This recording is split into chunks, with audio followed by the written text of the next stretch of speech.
মুসা পয়গম্বর উঠে নিজের জায়গা থেকে এক কদম দুই কদম করে যেতে আরম্ভ করলেন বাবা। এবার যাওয়ার পর ওই জননী মা রয়েছেন, যিনি দোয়া করেছেন, আল্লাহ আমার সন্তানের উপর আমি খুশি রাজি হয়েছি গো মাবুদ, আমার সন্তানকে মুসা কালিমুল্লাহর সঙ্গে করে বেহেশতে নিয়ে দাও।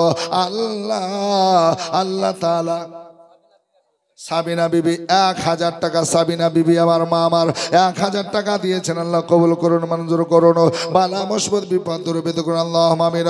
আসুন মুসা পয়গম্বর বলতেছেন, ও গো মা, তোমার দোয়া আমার রব আমার আল্লাহ কবুল করে নিয়েছেন। এমন সময় এই বুড়িমা বলছেন, বাবা তুমি কে গো একবার বলো। আমি দোয়া করলাম রবের কাছে, আল্লাহর কাছে, তুমি কেমন করে বলতে পারো কবুল হয়ে গেছে? তুমি যদি সাধারণ মানুষ হও তুমি বলতে পারবে না, আর তুমি যদি আজকে সাধারণ না হও তবে অবশ্যই বুঝবে আমার দোয়া কবুল হয়ে গেছে। বাবা তোমার পরিচয় দাও, পরিচয় দাও, আমার দোয়া কবুল করেছেন রব, এটা কেমন করে জানলে? বলছেন, মাগো মা, আমি অন্য কেউ নাই, আমি হলাম সে মুসা পয়গম্বর, মুসা নবী। আরে মুসা নবী তুর পাহাড়ে খোদার দিদার করতে যায়,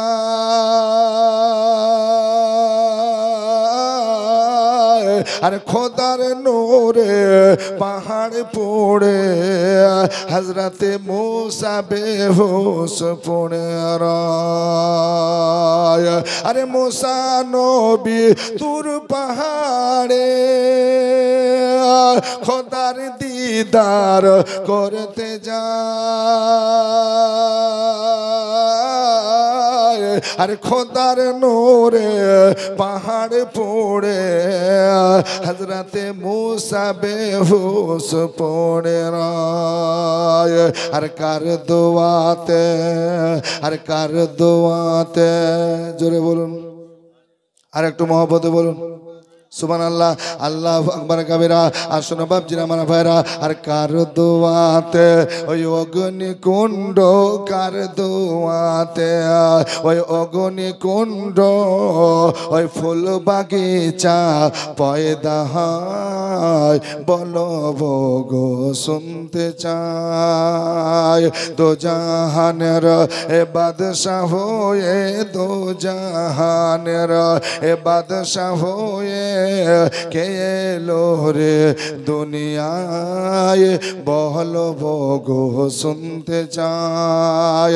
মুসা পয়গম্বর, মুসা নবী বলছেন, মা অন্য কেউ আমি না, একবার পরিচয় দিয়ে রে মা, পরিচয় দে।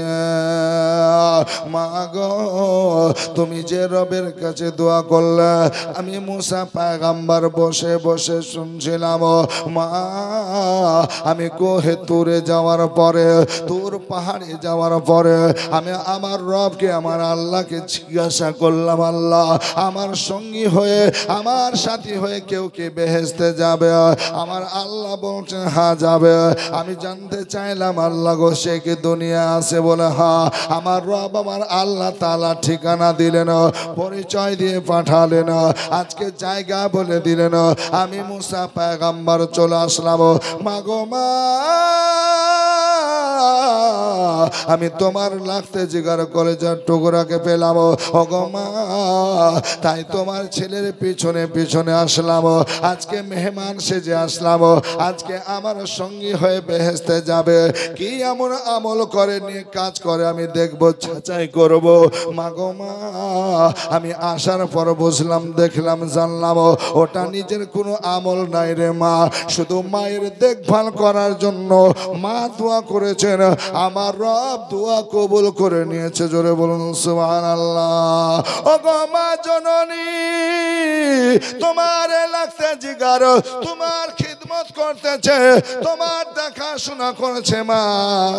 তুমি যেমন রাজি হয়ে গেছো, তুমি যেমন রাজি হয়ে খুশি হয়ে আল্লাহর কাছে দোয়া করেছো রে মা, আমার রব দোয়া কবুল করে নিয়েছেন।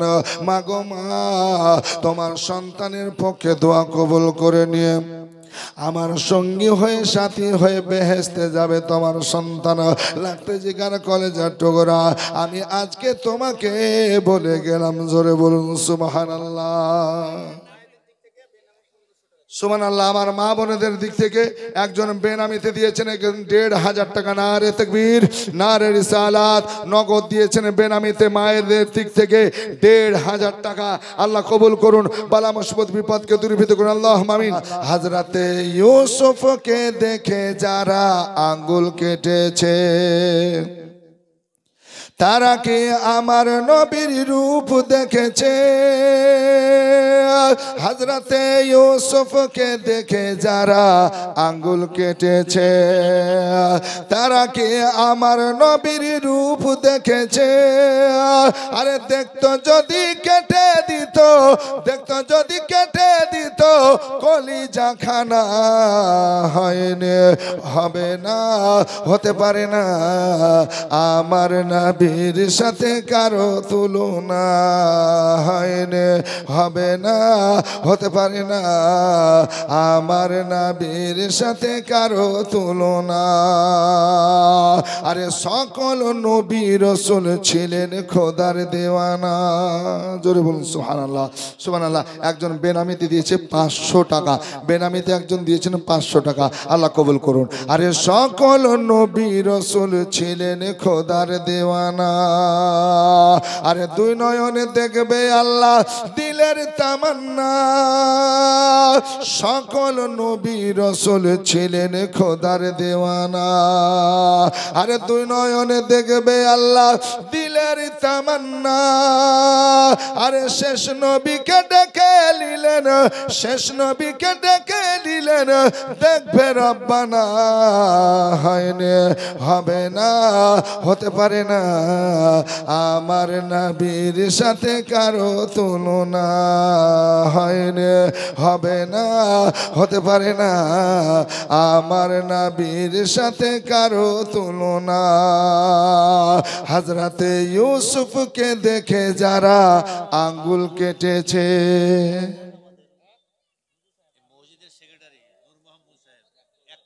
সুবহানাল্লাহ। এই মসজিদের সেক্রেটারি সাহেব নূর মোহাম্মদ সাহেব এক টলি বালি দিবেন, আলহামদুলিল্লাহ। সকলে বলুন আলহামদুলিল্লাহ। নারে তাকবীর, নারে রিসালাত। জনাব নূর মোহাম্মদ সাহেব, জনাব নূর মোহাম্মদ সাহেব এক টলি লাল বালির দাতা, বলেন মারহাবা। যে আশায় যে উদ্দেশ্য দিয়েছেন লাল বালি, আল্লাহ তুমি কবুল করো, মকবুল করো, আমিন সুম্মা আমিন। হযরতে ইউসুফকে দেখে যারা আঙ্গুল কেটেছে, তারা কি আমার নবীর রূপ দেখেছে? দেখেন সুবহানাল্লাহ। আমাদের সোহেল রানা মাস্টার, সোহেল সাহেব, এর আগে আপনার ৫,০০০ টাকা দিয়েছেন শাশুড়িমার জন্য, সুবহানাল্লাহ। তো বলছেন আমার দাদা দাদি তিনারা ইন্তিকাল করেছেন, তো আমি সুবহানাল্লাহ লাল বালি এক টলি দিয়ে দিলাম। নারে তাকবীর, নারে রিসালাত। মাসলাক আলা হযরত জিন্দাবাদ, জিন্দাবাদ। সোহেল মাস্টার সাহেব জিন্দাবাদ, জিন্দাবাদ। এক টলি লাল বালি আগে দিয়েছেন ৫,০০০ টাকা, ফের দিয়েছেন এক টলি লাল বালি। আল্লাহ কবুল করুন, মঞ্জুর করুন, বালা মুসিবত বিপদ দূরীভূত করুন, আল্লাহুম্মা আমিন, আল্লাহুম্মা আমিন। আসুন বাপজিরা, আমার ভাইরা, এইভাবে আর যদি কেউ পারেন লাল বালি সিমেন্ট আপনার দিতে পারেন, সুবহানাল্লাহ, সুবহানাল্লাহ। আয়ুব আলী ভাই, সুবহানাল্লাহ, আমাদের সেক্রেটারি সাহেবের ভাই আয়ুব আলী এক টলি বালি। নারে তাকবীর, নারে রিসালাত। জনাব আয়ুব আলী ভাই সাহেব এক টলি বালির দাতা, বলেন মারহাবা। তাহলে ৩ টলি হলো নাকি? আর এক টলি হয়ে গেলে ভালো হবে, সুবহানাল্লাহ। ৪ যদি হয়ে যায়, আল্লাহু আকবার, ৪-এর মর্যাদা অনেক আছে। হ্যাঁ, আসমানি কিতাব বড় বড় কয়খানা বাপ? ৪ খানা। বড় বড় ফেরেশতা কয়? ৪, ঠিক না? হ্যাঁ, মাযহাব কয়? ৪ ইমাম। আল্লাহর নাম লিখতে গেলে 4 হরফ, নবীর নাম লিখতে গেলে 4 হরফ, নামাজ লিখতে গেলে 4 অক্ষর, রোজা লিখতে গেলে 4 অক্ষর। বাবা সম্রাট, সম্রাট মানে বাদশা নাকি? সুবহানাল্লাহ। আর বাদশার মতনই বসে আছে সম্রাট। ভাই বলছেন আমার এক টলি বাড়ি, নারে তাকবীর, নারে রিসালাত। জনাব সম্রাট সাহেব এক টলি বাড়ির দাতা, বলেন মারহাবা। আল্লাহ কবুল ও মাকবুল করুন, আমিন সুম্মা আমিন। সুবহানাল্লাহ। আল্লাহর নবী বিশ্ব নবী বলেছেন বদদুয়া করলে এটাও কবুল। একটা হাদিস শরীফ আপনাদের শোনাই। হ্যাঁ, আসুন ভাবছেন আমার ভাইরা, যে বদদুয়া করলে আমার আল্লাহ কবুল করেন। মা বাবার দোয়া এত কঠিন, দোয়া করলে কবুল, ভালো মন্দ দুটোই কবুল করবেন। আহা, আসুন বেরাদার, আল্লাহর নবী সাল্লাল্লাহু আলাইহি ওয়াসাল্লাম বলেছেন, ও আমার সাহাবারা শিখানরা শোনো, মা বাবা যদি ভালো দোয়া নেক দোয়া করেন আল্লাহ কবুল করবেন, কবুল করবেন, কবুল করবেন। আর যদি বদদোয়া করেন তাও মা বাবার দোয়া আমার আল্লাহ কবুল করে নেবেন। আসুন বাপজিরা আমার ভাইরা, একটা ঘটনা আপনাদের শোনায়, হাদিস শরীফের ঘটনা, একটু মনোযোগ দিয়ে শুনুন। আল্লাহু আকবার কবিরা। এ দেখেন রিয়াজু জি মেজারুল, সুবহানাল্লাহ, 20,000 টাকা নগদ দিয়ে দিয়েছে। সুবহানাল্লাহ, মেজারুল 20,000 টাকা নগদ দিয়ে দিয়েছেন। মারহাবা বলুন, আরো জোরে বলুন মারহাবা। আল্লাহ তার রিজিকে বরকত দেন, বালা মুসিবত বিপদকে দূরীভূত করুন। আল্লাহুম্মা আমিন, আল্লাহুম্মা আমিন। আগে পরে মিলিয়ে 20,000 টাকা নগদে উনি দিয়ে দিলেন। আলহামদুলিল্লাহ।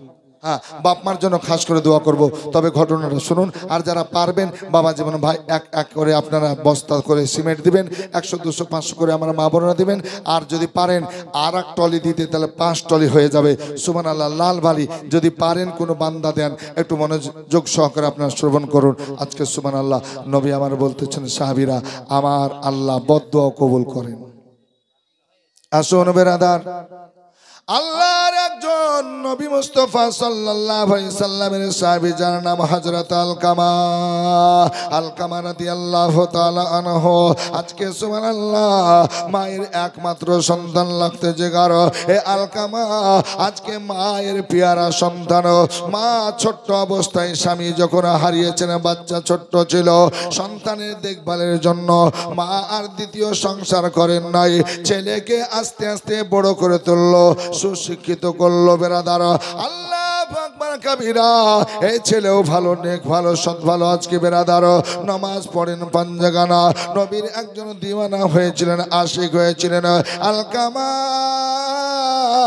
আস্তে আস্তে যখন বড় হয়েছেন বেরাদার, মা যে কথা বলেন ছেলে সে কথা মেনে চলেন। মাও খুশি, আল্লাহ আমাকে এত নেক সন্তান দিয়েছ, সৎ সন্তান দিয়েছ। আল্লাহ আমি যা বলি আমার সন্তান মেনে চলে, আমি যা বলি আমার ছেলে মেনে চলে, আমাকে খিদমত করে, আমার সম্মান করে, আমার দেখভাল করে, আজকে আমার খেয়াল রাখে।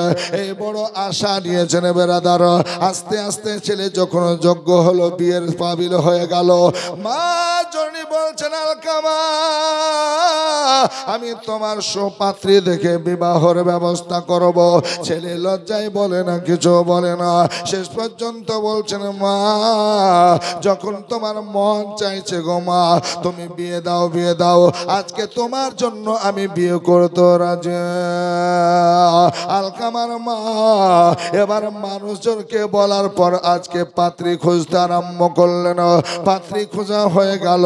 একটা পাত্রী যখন খোঁজা হয়ে গেল, মা জননী কি করলেন, ছেলের বিবাহের ব্যবস্থা করলেন। আলকামা বিয়ে করলেন বেরাদার। একদিন, দুদিন, 1 মাস, 2 মাসে এভাবে সংসার জীবনে চলতে আরম্ভ করেন। আল্লাহ আল্লাহ, আজকে বিবির কথা শুনে আলকামা কি করলো, একদিন মাকে কষ্ট দিল, আঘাত দিল, মাকে দুঃখ কষ্ট দিয়ে দিল।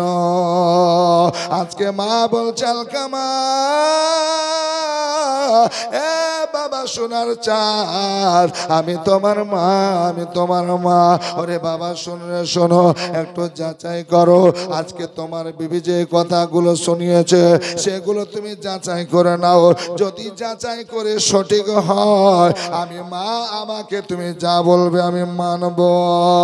কিন্তু বাবা রে, তোমার বিবি যদি আজকে মিথ্যাকে সত্য বলে, সত্যকে মিথ্যা বলে, আর ওটা শুনে যদি আজকে বিচার করো বাবা, তুমি আল্লাহর কাছে ধরা খেয়ে যাবে। অতএব না বাবা, না না, আমি তোমাকে কষ্ট করে দেখভাল করে লালন পালন করেছি। ওরে বাবা শোনো শোন, আমি মা পেটের মধ্যে তোমাকে ধারণ করে রেখেছিলাম, আজকে বুকের 2 বছর দুধ পান করিয়েছে, আজকে ছোট্ট থেকে দেখভাল করে করে বড় করেছে। ও বাবা সোনার চাঁদ, আমি মা, আমাকে ভুল বুঝিও না। আজকে বিবির কথা শুনে আমাকে অন্যায় বলিও না, আমাকে কষ্ট দিও না, আমাকে আঘাত দিও না রে বাবা, আঘাত দিও না। জননী মা এ কথা বললেন, সুন্দরভাবে বোঝালেন, কিন্তু বিবির কথাটাই শেষ কথা হয়ে গেছে, স্ত্রীর কথাই শেষ কথা হয়ে গেছে। সেটাই সত্য মনে করে মাকে দুঃখ কষ্ট দিতে আরম্ভ করলো।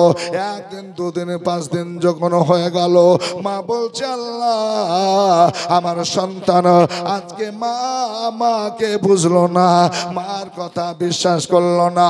আজকে বিবি যা বললো, তার স্ত্রী যা বললো তা শুনলো গো মাবুদ। আমি চাই না চাই না চাই না আল্লাহ, আমি তোমার কাছে বিচার দিয়ে দিলাম। মা জননী হাত উঠিয়ে দিলেন বদদুয়ার জন্য। আল্লাহ, ছোট্ট থেকে নেক দোয়া, ভালো দোয়া করেছি গো আল্লাহ, আমি মা আমার সন্তানের জন্য খারাপ দোয়া করি নাই, তবে বাধ্য হলাম, বিবি যে আপন হয়ে গেল, আমি মা পর হয়ে গেলাম। আল্লাহ গো, আমি মা বদদুয়া করতে চাল্লাহ, আমার সন্তান যখন মারা যাবে, ইন্তিকাল করতে যাবে, তার জবানে যেন কালেমা না বের হয়। খুব কষ্ট হলে তো মা বদদুয়া করবে না, কি বলছেন? মাকে কিছু দিয়েন না, তাও বদদুয়া করবে না, করবে? কিন্তু শেষ যখন মঞ্জিল পৌঁছে যাবে, হাত যখন পার করে দিবে, তখন বাধ্য হয় বাপ মা বদদুয়া করতে, ঠিক কিনা? তখন বাধ্য হয়ে যায়। আল্লাহু আকবার। মা বদদুয়া করছেন যে আল্লাহ, আমার সন্তান, আমার কলিজার টুকরা, এতদিন আমি নেক দোয়া করে গেলাম, ভালোই দোয়া করে গেলাম, আল্লাহ গো, আমি আজকে প্রথম বদদুয়া করছি, আমার এই সন্তান যখন মারা যাবে, ইন্তিকাল করবে, জবানে যেন কালিমা লা ইলাহা ইল্লাল্লাহ মুহাম্মাদুর রাসূলুল্লাহ সাল্লাল্লাহু আলাইহি সাল্লাম যেন পাঠ করতে না পারে, পড়তে না পারে, বিনা কালিমায় যেন তার মরণ হয়। পিন্টু 500 টাকা, বাহাদুর নসিমউদ্দিন 1 বস্তা সিমেন্ট, রাজ্জাক সিরাজুল 2 বস্তা সিমেন্ট, মমিন সহ 1000 টাকা। আল্লাহ সকলে দানকে কবুল ও মঞ্জুর করুন, আমিন সুম্মা আমিন। বালা মুসিবত বিপদকে দূরীভূত করুন, আরো জোরে বলুন আল্লাহুম্মা আমিন।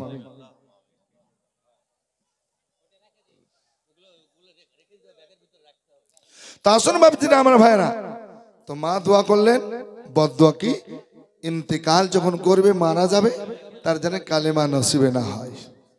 দেখুন বাপ, আমার মায়ের বোনেরা একটু মনোযোগ দেন।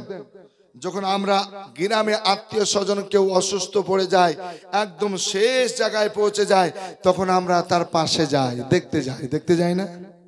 তার যদি জ্ঞান ঠিক থাকে, কথা বলতে পারে, তো অনেক মানুষ আছে বলে যে একটু তোবাটা করিয়ে দেন গো, বলে না, একটু তোবাটা করিয়ে দেন, ইমাম সাহেবকে ডেকে নাও, একটু তোবা ইস্তেগফার করিয়ে নাও, কালিমাটা একটু পড়িয়ে নাও, এরকম বলে না? বলে না? বলে। আর সেই সময়তে পড়াটাও উচিত, কারণ আমি কি করেছি না করেছি, এই শেষ সময়ে একটু যেন আমার কালিমা তাইয়্যিবা, শাহাদাত, দুরূদ শরীফ ইত্যাদি ভালাইটা যেন পড়ে পড়ে আমি ইন্তিকাল করতে পারি, এই জন্য ভালাই তালকিন করতে বলা হয়েছে। জোরে বলুন সুবহানাল্লাহ। হ্যাঁ, তালকামা। মা বদদুয়া করলেন, নিজেও শুনলেন। 1 দিন 5 দিন 10 দিন যেতেই না যেতেই সুস্থ ছেলে, সব্বল ছেলে বিছানায় পড়ে গেল, চলা ফিরা ওঠা বসা সব বন্ধ হয়ে গেল, বিছানায় লেগে গেল, আর মসজিদ যেতে পারে নাই, আল্লাহর নবীর পিছনে নামাজ পড়তে যেতে পারেন নাই, আল্লাহু আকবার কবিরা। এক কথায় বিছানায় পেশাব পায়খানা সব কিছু হতে আরম্ভ হলো। আর যেন বাঁচবে না, আর যেন বাঁচবে না। সব দিকে খবর পৌঁছে গেল যে আলকামা মনে হয় বাঁচবে না, তার মায়ের আগে তার মৃত্যু হয়ে যাবে। আজকে চলো দেখে আসি। আত্মীয় স্বজন সবাই দেখতে আসে, সবাই দেখতে আসে। আর দেখতে আসার পর আলকামার অবস্থা দেখে আলকামার পাশে বসে বলছে, আলকামা তুমি তো কথা বলছো, সব করছো, কিন্তু ভাই একবার কি তুমি কালেমা পড়ছো? কালেমাটা পড়ো, কালেমা তাইয়্যিবা শাহাদাত এগুলো পড়ো। আসুন বেরাদার, আলকামাকে যেমন আত্মীয় স্বজন কালেমার কথা বলেছেন, আলকামার চোখ দিয়ে পানি ঝরতে আরম্ভ হয়ে গেছে। আলকামা আজকে যেন বলতেছেন, ও আমার সাথীরা, আত্মীয় স্বজনরা শোনো, আমি কালেমা যে পড়তে পারবো না, পারবো না, তাইয়্যিবা শাহাদাত কোনোটাই পড়তে পারবো না। কেন গো, কালেমা কেন পড়তে পারবে না? আজকে তুমি কথা বলছো, কথার উত্তর দিচ্ছ, সব ঠিক আছে, শুধু চলাফেরা করতে পারো না, কথা তো ঠিক বলছো, কিন্তু কেন তুমি কালেমা পড়তে পারবে না? আলকামা কেঁদে কেঁদে বলছে, রে ভাই সাথীর আত্মীয় স্বজনরা শোনো, আমার জননী মা বদদোয়া করেছে, আর যেদিন বদদোয়া করেছে আমি নিজে বদদোয়া শুনে নিয়েছে, তখন থেকে আমি কালেমা আর পড়তে পারি না, পারি না। তখন তো সুস্থ ছিলাম, আস্তে আস্তে অসুস্থ হয়ে গেলাম, বিছানায় লেগে গেলাম, আর চলাফেরা ফিরা কিছু করতে পারি নাই। জবান চলে, জবানে সব কিছু বলতে পারে, কিন্তু কালেমা যখন পড়বো মনে করে আমি কালেমা পড়তে পারি না। আজকে তাইয়্যিবা শাহাদাত কোনোটাই পড়তে পারি না। জননী মা বদদোয়া করেছে, মাকে আমি বুঝতে পারি নাই, পারি নাই, পারি নাই। স্ত্রীকে আজকে ভালোবেসে অন্তর মতন বিশ্বাস করে বিবি যা বলেছে, আমার স্ত্রী যা বলেছে, আজকে বিবির কথা শুনেছে, স্ত্রীর কথা শুনেছে। আজকে স্ত্রীর কথা শুনে মাকে কষ্ট দিয়েছে, আঘাত দিয়েছে, দুঃখ দিয়েছে। মা একদিন, দুদিন, 5 দিন শুনে শুনে আমার জন্য বাধ্য হয়েছে বদদোয়া করার জন্য, বদদোয়া করেছে। আর যখন থেকে বদদোয়া করেছে আমি কালেমা পড়তে পারি না, পারি না। এ যুবকেরা, আমার বাবা জীবন ভাইরা, আমার মা বেটিরা, আমার বোনেরা, একটু শোনো না। আজকে কালেমা পড়তে পারো না বলে না, আজকে আপনার চেষ্টা করেছেন কিন্তু কালেমা পড়তে পারে না। সেই সময় কিছু বিশিষ্ট সাহাবীরা আপনার গেলেন আলকামার জননী মার কাছে ওঠার পর বলে, ও গো মা, তোমার ছেলেকে কি তুমি ক্ষমা করবে না, মাফ করবে না? সবাইকে একটাই কথা বললেন না, মাফ দেব না, মাফ দেব না। সাহাবায়ে কেরামগণ বুঝলেন যে মা মাফ দেবেন না, ক্ষমা করবেন না। মা কষ্ট পেয়েছেন, আঘাত পেয়েছেন, ক্ষমা করবেন না। সবাই মিলে আলকামার জন্য আমার দয়ার নবী, নূরের নবী সাল্লাল্লাহু আলাইহি সাল্লামের কাছে চলতে আরম্ভ করলেন। আর নবীর কাছে যাওয়ার পর বলছেন, নবী গো, ও গো মায়ার নবী, নূরের নবী, শুনুন, আপনার একজন সাহাবী আলকামা বড় বিপদে কষ্টতে আছে গো নবী। আজকে ইন্তিকাল করার সময় একদম নিকটে চলে এসেছে, কিন্তু কালেমা তার জবানে বের হয় না, বের হয় না। ইয়া রাসূলুল্লাহ, তার মার বদদোয়া লেগে গেছে, মার দোয়া কবুল করে নিয়েছে। আমার আপনার নবী, দয়ার নবী, নূরের নবী সহ্য করতে পারলেন না। সাথে সাথে সাহাবী রাসূলের জন্য চলতে আরম্ভ করলেন। যে নবী মানুষের কষ্ট সহ্য করতে পারে না, আজকে মানুষ দোজখী হবে এটা সহ্য না করতে পেরে নবী আমার ঘর ঘর যে কালেমা প্রচার করেছেন বাবা, কেউ পাথর মেরেছে, পাথরের বর্ষা চালিয়েছে, নবী তাও তাদের জন্য নেক দোয়া করেছেন। ওই নবী আসার পর আলকামার কাছে হাজির হয়ে গেছেন। ওগো আলকামা, তুমি কি কালেমা পড়তে পারো নাই? কেঁদে কেঁদে বলছেন, নবী গো, সব কথা বলতে পারি, সব পড়তে পারি, কিন্তু কালেমা আমি পড়তে পারি না। ইয়া রাসূলুল্লাহ, আমি কালমা পড়তে পারি নাই। নবী মুস্তাফা গো, ইয়া হাবিবাল্লাহ, ইয়া নূর মিন নূরিল্লাহ, ওগো জান্নাতি মালিক ও মুক্তার পয়গম্বর, আমার মা বদদুয়া করেছেন, আমি নিজে কানে শুনেছি। আর তখন থেকে আমি লজ্জায় পড়ে গেছি, আমি বলতেও পারি না। ইয়া রাসূলুল্লাহ, আমার জবান বন্ধ হয়ে গেছে, তখন থেকে কালেমা পড়তে পারি নাই। জোরে বলুন না।